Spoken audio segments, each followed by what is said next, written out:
Legends of the Long Night. The Targaryens used dragonglass to decorate the weapons, without even knowing what the first men used it for.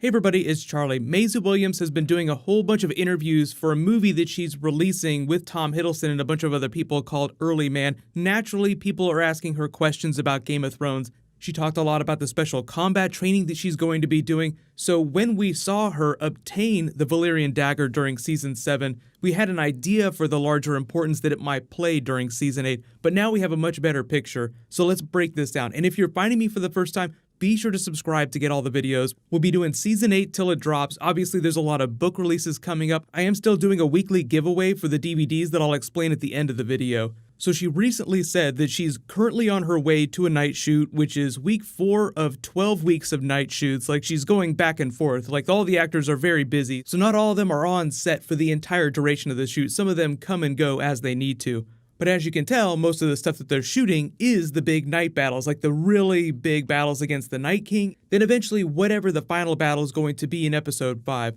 But she goes on to say that it's just huge, the task is huge, but there's no better way to leave the show, to be honest. So it makes it sound like this is going to be most of what her character is going to do during Season 8. Now that doesn't mean that that's the only thing that she's going to film, like she's not going to come back after that. There's lots of actors that have come and gone that might just come back for minor scenes at the very end. Because Arya is not super high on my list of death predictions, but she just said, yesterday I took a stunt class for the new season. It's sword work, combat fighting. The trainers have these big pads on, so you're allowed to just go crazy. Meaning that she will be unleashed during that third battle of Winterfell at some point.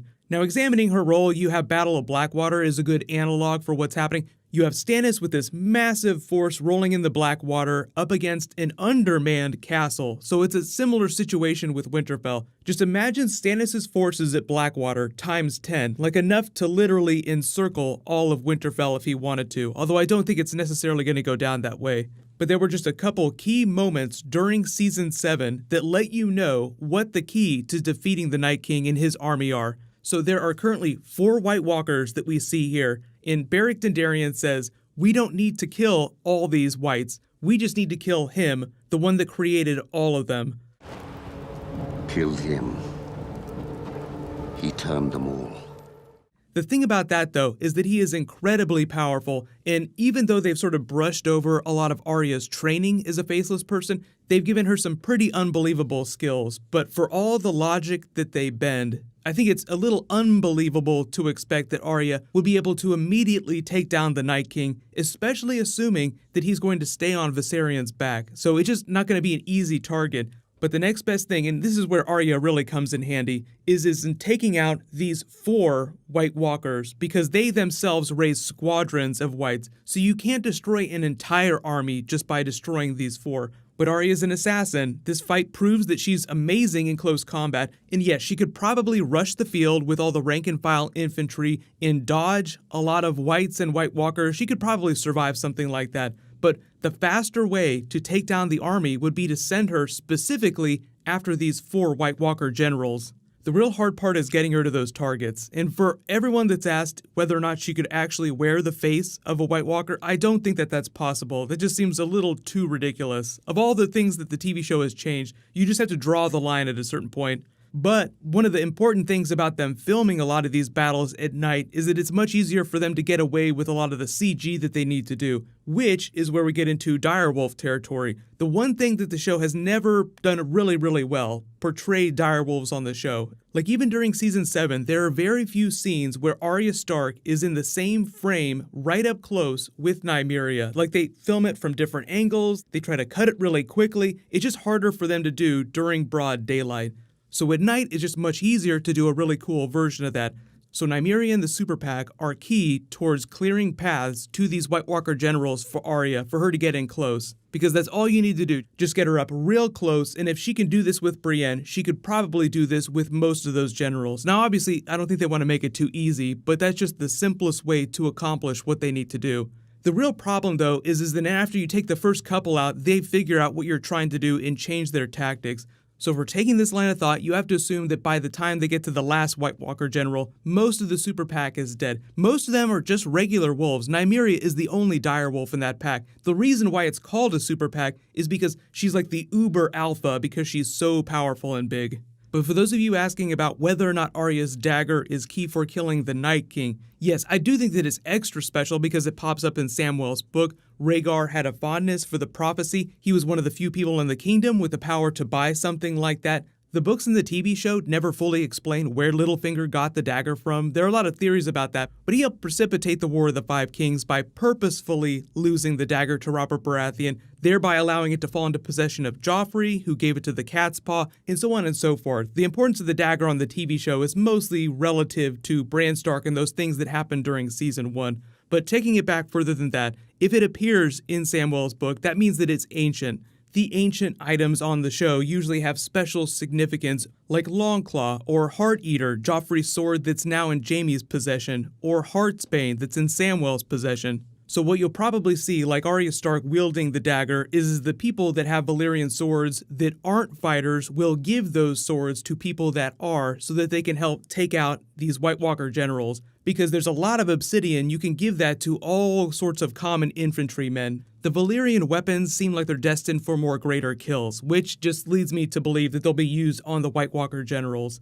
But let me know in the comments, Arya Stark filming most of her scenes during these night battles, do you think that she's going to be the one to kill all of these White Walker generals, or do you think that they're going to let some of the other characters wielding Valyrian swords to take them down, like Jon Snow or Jaime Lannister? Jaime Lannister himself seems like he's more of a general type figure, so I'd be surprised if he spends a lot of time charging the field. You dumb fool. Remember him charging Drogon. There'll probably be some similar moment during Season 8, but it'll be Brienne yelling at him, not Tyrion. Circling back around to the dagger, there are a lot of theories about its prehistory on the TV show. A lot of people think that Rhaegar may have reforged it from Dark Sister. I think the fact that it appears in Samwell's book implies that it's much older than that. So I think that if Rhaegar possessed this dagger at one point, he just bought the dagger rather than having it forged brand new.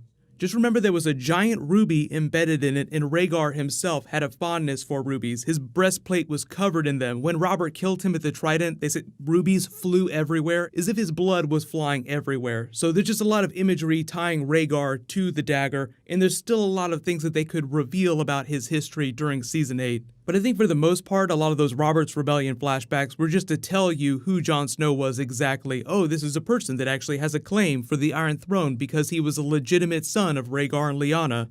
You may have seen the news recently about George R. R. Martin clarifying his book releases that are coming up. He did say Fire and Blood, the part 1 of the Targaryen family history, is supposed to come out later this year. He confirmed Winds of Winter, definitely not this year, so 2019 at the earliest, which makes sense, it's the final season of the TV show. So it'd be a good opportunity to try and sync up that book release. There's a part 2 to Fire and Blood that's a little further off, but that will probably drop after Winds of Winter. Then obviously Dream of Spring will be so far off that it'll drop at some point during the prequel series, because that's not supposed to premiere till 2020, so if Dream of Spring takes as long as Winds of Winter took to come out, then we'll get it before the end of the prequel series, but who knows how long it's going to take. It's anybody's guess at this point. It's a really bad idea to try and predict George R. R. Martin book release dates.